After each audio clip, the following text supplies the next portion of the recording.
어제 아침 일본 정부가 한국을 향해 충격적인 발표를 했습니다. 교도통신의 보도에 따르면 일본 정부는 한국이 북한과 중국을 대하는 자세가 G7과 다르다. 현재 G7을 유지해야 한다. 라는 뜻을 미국에 전달했습니다. 도널드 트럼프 미국 대통령이 G7에 한국과 호주, 러시아, 인도를 포함시켜 G11을 만들어 글로벌 이슈를 해결해 나가야 한다고 발표하자 일본이 한국은 안 된다. 라며 공식 입장을 밝힌 것인데요. 교도통신의 보도에 따르면 일본 정부는 한국이 북한의 비핵화보다 남북 화해를 우선시하고 있다는 점과 친중국 성향을 보인다는 점, 이렇게 두 가지 사항을 핵심 이유로 한국의 G7 참가를 강력하게 반대하고 있는 것으로 전해졌습니다.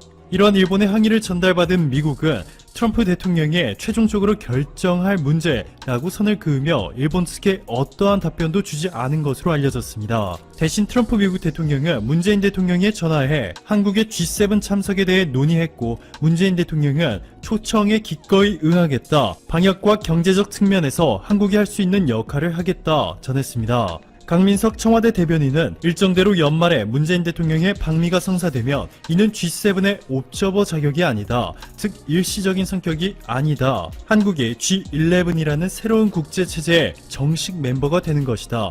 한국이 세계의 질서를 이끄는 리더국 중 하나가 된다는 이야기다. 라고 전했습니다.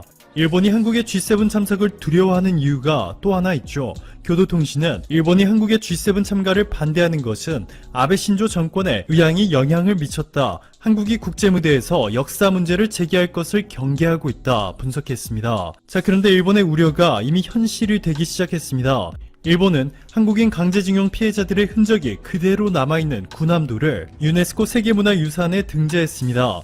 당시 일본은 군함도 희생자, 한국인 강제징용 피해자들을 기리기 위한 정보센터 설립 등의 적절한 조치를 취하겠다 약속했지만 매우 뻔뻔하게도 이러한 약속을 전혀 이행하지 않았죠. 한국 정부는 일본의 이러한 태도를 가볍게 넘기지 않았습니다. 유네스코에 일본의 군함도 세계유산 등재 취소를 포함한 대응을 요청했고, 놀랍게도 최근 유네스코가 한국의 편을 들어주었습니다. 최근 유네스코는 한국이 우려하는 점을 유네스코는 중요하게 생각하고 있다. 이를 세계유산위원회의 자문기구에 이미 전달했다 전했고, 레슬러 세계유산센터장은 이번 내용과 결과를 제44차 세계유산위원회의 의제문에 반영할 것이라며 한국의 요구를 적극적으로 받아들였습니다.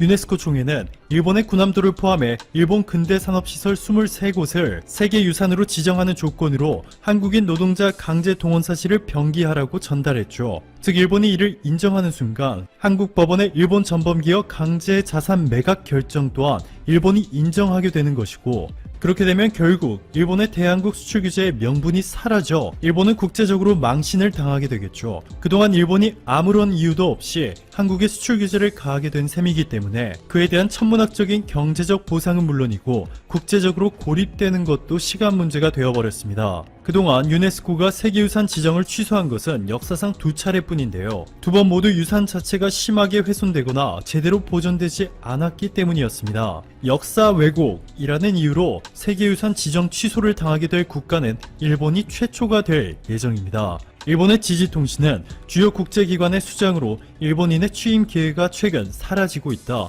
일본 정부의 존재감 하락에 대한 위기의식이 높아지고 있다. 라며 최근 한국의 유명희 본부장이 여성 최초의 WTO 사무총장으로 출사표를 던진 점과 정은경 본부장의 차기 WHO 사무총장 가능성까지 거론하며 한국을 경계하고 있습니다. 일본이 이렇게 너무나도 처절한 방법까지 동원하며 반한 감정을 조장하고 있는 이유는 현재 아베 정부가 완전히 무너지기 일보 직전이기 때문이죠. 지난해 7월 일본의 참의원 선거를 앞두고 지역구 의원과 단체장들에게 금품을 건넨 혐의로 구속된 현직 국회의원 부부에 대한 검찰 수사가 아베 신조 총리까지 확대되기 시작했기 때문인데요. 당시 금품을 건네받은 한 의원이 아베 총리가 주는 돈이라는 충격적인 사실을 폭로했습니다.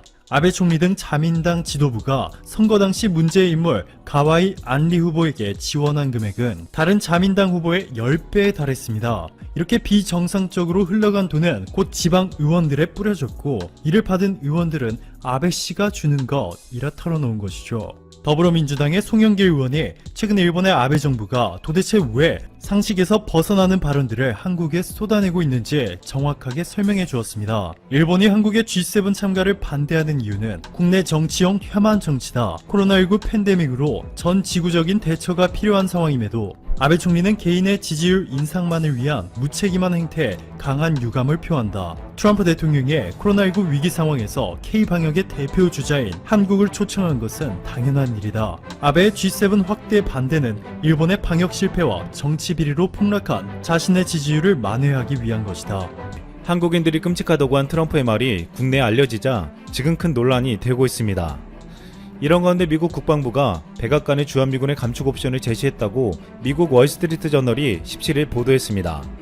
한미 간 방위비 분담금 협상이 교착 상태를 이어가는 가운데 미국 측의 주한미군 감축카드 현실화 가능성에 대한 우려가 다시 제기되고 있습니다. 이미 트럼프는 지난달 15일 독일의 국방비 지출 수준에 강한 불만을 표시하며 주동미군을 2만 5천 명으로 줄이겠다고 밝혔습니다. 리처드 그레넬 전 독일 주재 미국 대사는 지난달 11일 독일 일간 빌트와의 인터뷰에서 트럼프 대통령은 우리는 시리아와 아프가니스탄, 이라크, 한국, 일본, 그리고 독일로부터 군대를 데려오기를 원한다고 분명히 말했다고 밝힌 바 있습니다. 현재 한미 방위비 분담금 협상에서 우리는 절대 물러서지 않고 있습니다. 한국 측이 첫 해인 올해 13.6% 인상하고 향후 4년간은 한국의 국방비 증액과 연계해 매년 약 7% 인상안을 제시했습니다. 하지만 트럼프는 1년짜리 협정으로 약 50% 인상된 13억 달러를 요구해 합의에 이르지 못하고 있습니다. 이렇게 강대강이 지속되는 가운데 우리가 트럼프의 요구를 듣지 않는다고 해도 사실상 트럼프가 주한미군 철수는커녕 감축도 쉽게 꺼내놓을 수 없다고 보고 있습니다. 미 의회는 이미 주한미군 규모를 현행 수준으로 유지하는 내용을 담은 2021 회계연도 국방수권법 처리를 추진하고 있습니다. 또한 미국 국민은 2019년 여론조사에서 69%가 주한미군 주둔을 지지했습니다. 반면 한국 국민은 2019년 여론조사에서 69%가 주한미군이 줄어도 방위비 대폭 인상을 수용하지 못한다고 답했습니다. 미국 국민 69%가 북한의 위협에 대해 주한미군이 그대로 유지하기를 바라고 있고 한국 국민 69%가 주한미군이 줄어도 굴욕적인 방위비 인상을 하지 말라고 말하고 있습니다. 이런 가운데 우리 정부가 트럼프의 방위비 인상 요구를 들어주지 않고 마땅한 방책이 없자 트럼프 입에서 끔찍하다는 표현까지 나올 수밖에 없던 것이 아닌지 추측하고 있습니다. 원래 트럼프는 주한미군의 방위비 대폭 인상을 실현시키고 이후 일본을 압박할 예정이었습니다. 하지만 한국에 대한 방위비 인상이 어려워지자 일본 먼저 압박하는 것으로 전략을 바꿀 수도 있다고 전망하고 있습니다. 지난달 존 볼턴은 트럼프가 주한미군의 연간 80억 달러, 한화로 약 9조 7천억 원 요구를 자신이 일본 측에 전달했다고 했습니다. 80억 달러는 현재 일본 정부가 부담하는 주한미군 방위비 분담금의 4배가 넘습니다. 또한 볼턴은 모든 주한미군을 철수시키겠다고 유업해 협상의 우위를 확보하라는 트럼프 대통령의 지시를 받았다고 했습니다. 일본 정부는 공식적으로 그런 요구를 받은 적이 없다고 부인했지만 볼턴은 16일 일본 요미우리 신문과의 인터뷰에서 미국이 80억 달러를 달라는 것은 진심이라며 실제로 미군을 철수할 가능성이 충분히 있다고 주장했습니다. 만약 미군이 철수하거나 감축한다면 한국 국민보다 일본 국민들이 불안해할 수밖에 없다고 보고 있습니다. 그동안 계속되는 북한의 미사일 위협은 일본 상공을 날아가고 일본의 앞바다에 떨어졌습니다. 만약 우리에게 미사일이 날아오면 전면전이 될 수 있기 때문에 항상 북한의 미사일은 일본에게 더 위협적이었습니다. 게다가 최근 차기 총리를 노리고 있는 고노다로는 이런 불안감을 더욱 증폭시켜 주었습니다. 고노다로 방위상은 북한의 미사일을 방위할 수 있는 미국의 이지스 어시어 배치 계획을 전면 철회시켰습니다. 이러한 고노다로의 과감한 행동은 비용을 절감하고 환경 오염을 지켜준다는 데서 지역 주민들의 지지를 받았지만 북한과 중국의 미사일에 허점을 노출하게 만들 것이라는 경계의 목소리가 나오고 있습니다. 중국은 일본 전역을 사정해둔 단거리와 중거리 탄도미사일과 순항미사일을 최대 2490발을 보유하고 있는 것으로 확인되었습니다. 미국은 북한 탄도미사일뿐만 아니라 중국 미사일 전력에도 신경을 곤두세우고 있는데 일본에는 현재 육해 공군과 해병대를 망라해 5만 5천 명의 미군이 주둔하고 있습니다. 또한 세계에서 유일하게 모항을 미국 밖에 두고 있는 한국모함 로널드 레이건도 일본에 배치하고 있습니다. 그런데 중요한 것은 미국은 이지스 어시어 배치가 미사일 공격에서 주한미군을 지켜줄 수 있다고 보고 있습니다. 하지만 고노다라의 주도로 일본이 비용상의 문제를 가지고 이지스 어시어 배치를 포기하면서 미국을 자극하는 결과를 가지고 왔습니다. 또한 최근에 일본 오키나와현 주한미군 기지에서 집단 감염이 발생해 현재까지 누적 확진자가 140명을 넘어섰습니다. 문제는 미군들이 입국 당시 허위 신고를 하고 대규모 파티까지 연 것으로 드러나면서 미일 간의 갈등으로까지 번지고 있습니다.